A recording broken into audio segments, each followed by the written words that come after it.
reports is coming out, and we're hearing that Shedeur Sanders had a chance to play or get drafted by the Baltimore Ravens, but made the executive decision, decide if backing up Lamar Jackson was the path that he wanted to take for his career, and said, no, that's not the path he wanted. You're coming in here as the 3rd round pick. Shedeur's coming in as the 5th round pick, yet he brings a lot of the, social media and the entourage and the hype and all the hoopla and all that kind of stuff. So what is your sort of mindset or approach to that whole notion of that? Yeah, I mean, for me, life of simplicity is a life full of, focus. Life of, complexity comes with life of distractions. But for me, Dillon Gabriel is straight up heated right now, and for good reason. Shedeur Sanders just told the Ravens, nah, I'm good, to a deal so massive it could have funded a small city block. Dillon's reaction? Priceless. The kind of face that instantly becomes a meme across the internet. But why would Shedeur walk away from that type of life-changing cash? What's really cooking behind the scenes?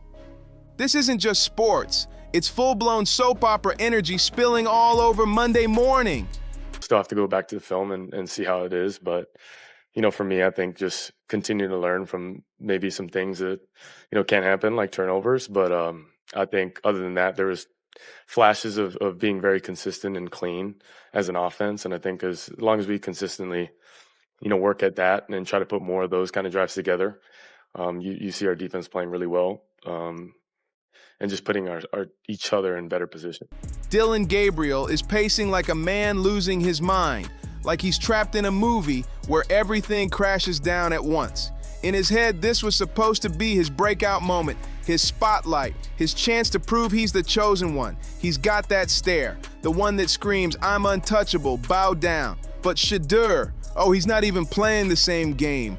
While Dillon's out here puffing up his chest, Shedeur's moving in silence, stacking plays like a chess grandmaster no one else even realized was in the room. 3 moves ahead, 10 steps back, and still sipping a latte like he didn't just ice out the Ravens on a monster offer that would have made Dillon's head spin clean off. Dillon thought this would be easy. Hand Shedeur the deal, watch him smile, take the win. Baltimore Ravens. The Ravens were planning to select Shedeur Sanders in the 5th round with the 141st overall selection.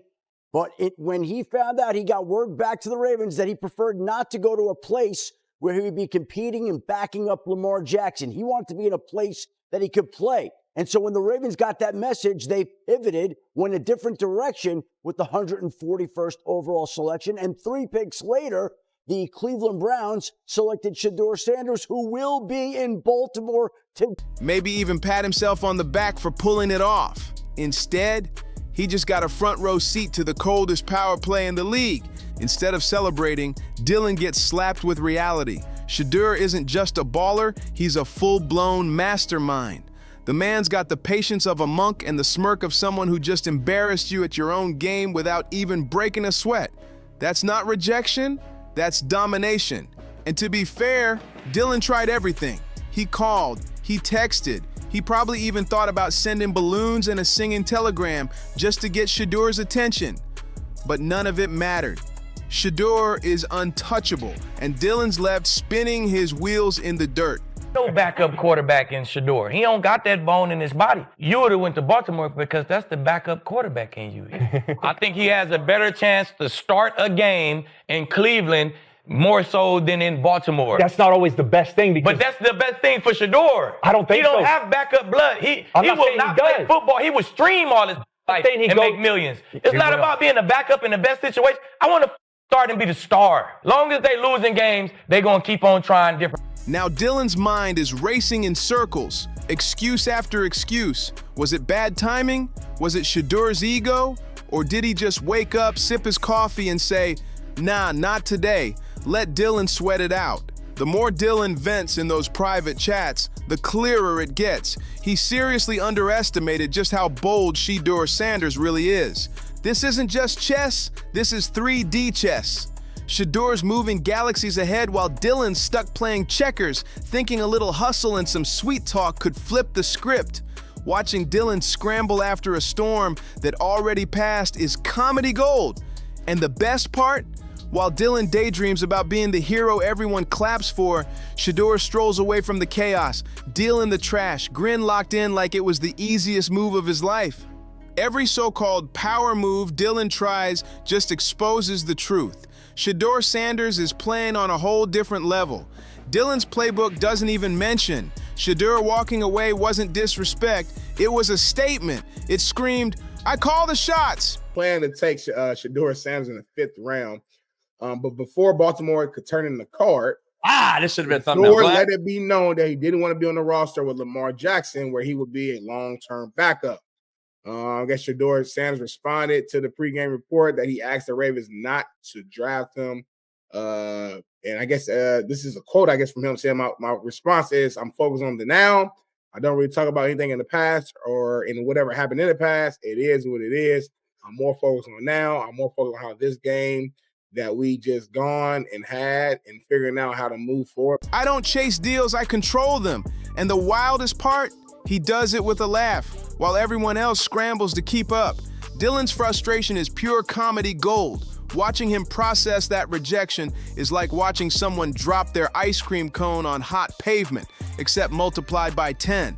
Every little fantasy Dillon built up in his head has collapsed, leaving him clutching at excuses while Shedeur is somewhere sipping something cold, living good, and laughing at the ripple effect of chaos he sparked without lifting a finger. This is the kind of power move that gets people buzzing, shaking their heads, wondering how one man can stay so calm while the rest of the league loses its mind.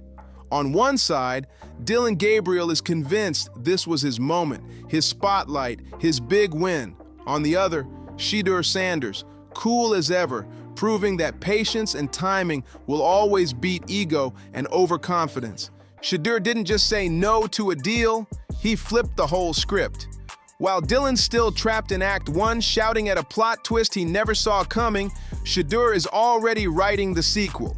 It's brutal, it's hilarious, and it makes the NFL feel less like a sport and more like a primetime soap opera. I think for me, I look back and definitely want to just throw it away. Don't force anything, on a keeper, and felt like, there's just miscommunication on my part and something that we got to clean up. But I will, and we'll make sure of that. There's still a week left here in this quarterback conversation. Where do you think your play today puts you in the right mind? Yeah, I'm not worried about that at all. Just focus on a day at a time.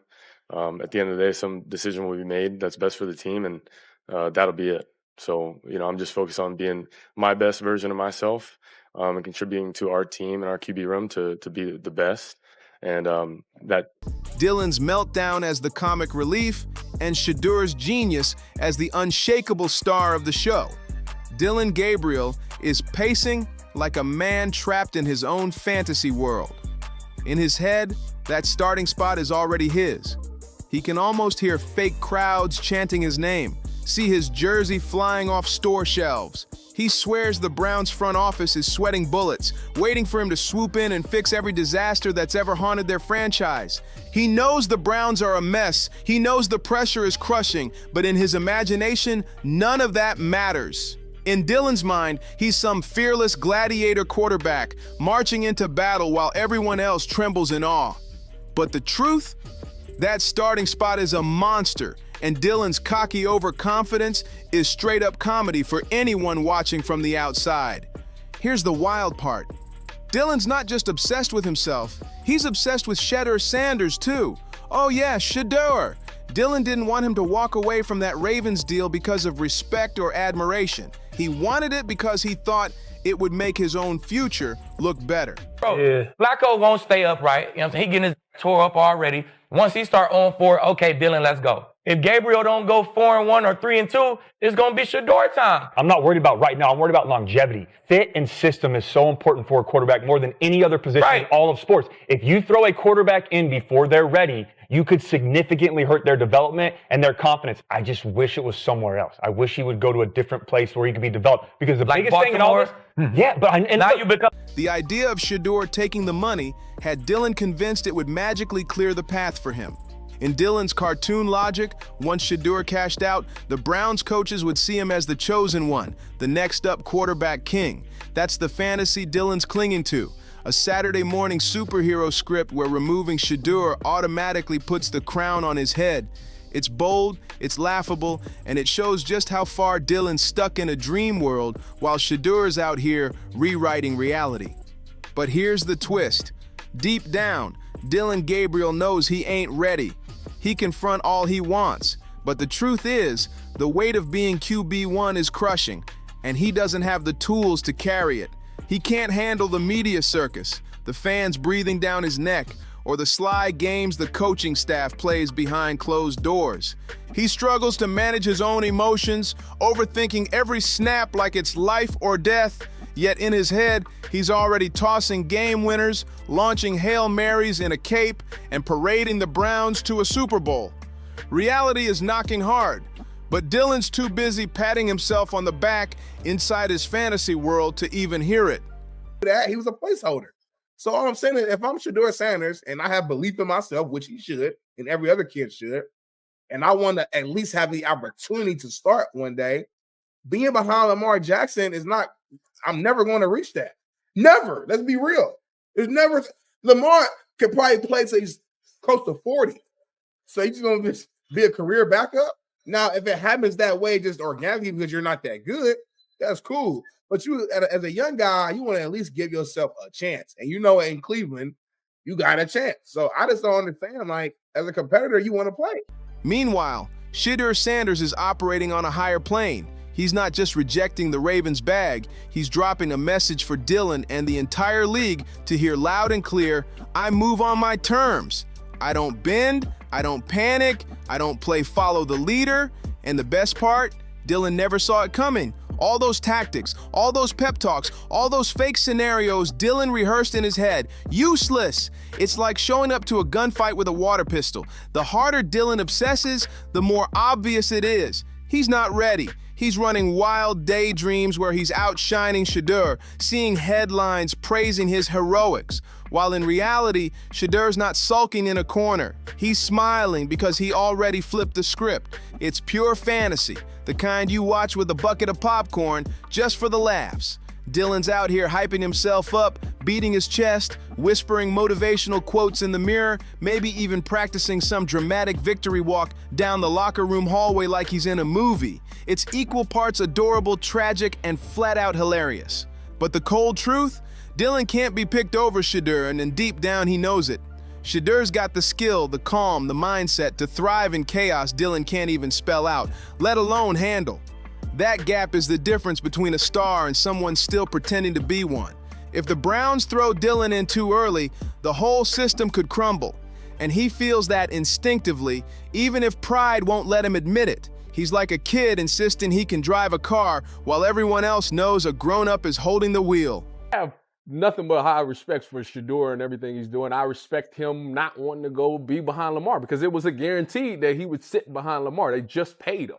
When you look at the situation in Cleveland, people want to play. I'm not coming to the league to sit behind somebody. I don't want to do that. I want to play. Right, So, but the only reason it looks bad is because right now he's the third string quarterback. That's the only reason this situation looks bad. But when you go back to the thought process of what he was thinking when he made that decision, it totally makes sense. I wouldn't want to go sit by Cleveland had no quarterback. Yeah, I'm going to go to the place where I'm going to potentially be the starting quarterback. That makes a ton of sense. The Browns can't afford reckless mistakes, and Dillon's little fantasy of being the savior quarterback is smashing into the hard wall of NFL reality.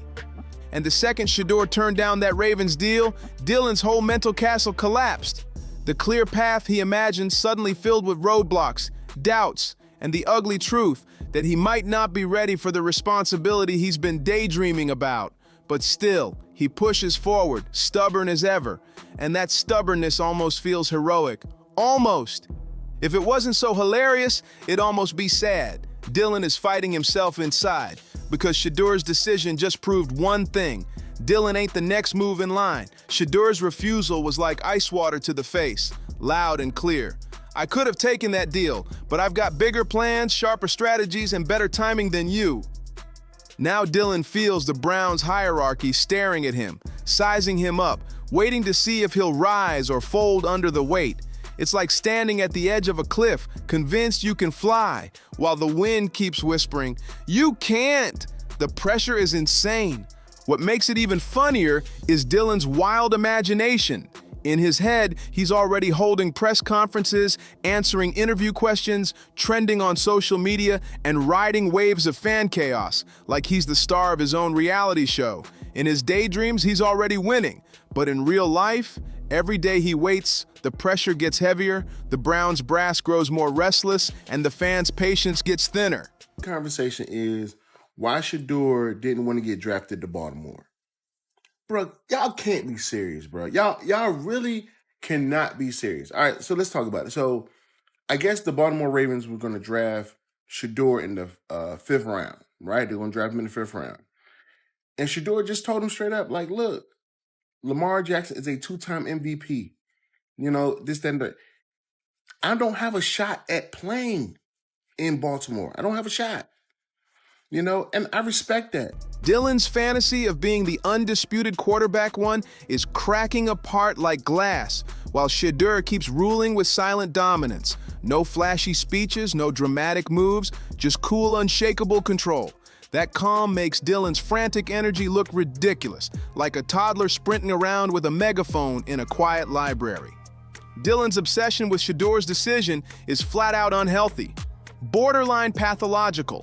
He's stuck replaying every convo, every rumor, every whisper of maybe Shedeur might sign. In Dillon's head, if only he could have swayed Shedeur, then boom, he'd instantly be elevated to the chosen one. That's how twisted the loop in his mind has become. From the outside, it's pure comedy. Dillon Gabriel, bright-eyed, overconfident, trapped in a never-ending rerun where his entire future depends on someone else's move. He's not steering the wheel. He's riding shotgun in his own career. Meanwhile, Shedeur isn't even glancing Dillon's way. He's locked in on timing, opportunity, and total control. And in doing so, he's redefining what it means to be untouchable in the NFL. Dillon Gabriel is being forced to face a truth so brutal, it's hilarious. Shedeur Sanders isn't just a player, he's a storm, a strategist, a force that's 10 steps ahead while Dillon's still fumbling on square one. The wildest part? Watching Dillon wrestle with this reality while hyping himself up as ready makes this saga addictive to watch. He prayed Shedeur would take that Ravens deal because he thought it would magically clear the lane for him. Instead, Shedeur's refusal slammed the door shut, and in doing so, it exposed every flaw in Dillon's fantasy. Bottom line, he can't handle the pressure. He can't be picked over Shedeur. Plain, brutal, undeniable. He is going to be the backup at the start of the season, and I think he's earning their trust. I think he throws the ball excellent. He releases it well. It's a tight spiral. He sees the field quickly. He is really, really good at play faking, an essential part of this offense. And he can move around, and he's got a better arm than you would think a guy 5'10.5" would have. I can see why the Browns picked him ahead of Shedeur, okay? When you take into account his college career, which was much more productive than Shedeur's, he beats him every step of the way. But Dillon keeps waging war inside his own head, spinning wild scenarios, picturing glory, and somehow turning raw overconfidence into a circus that's equal parts tragic and hilarious.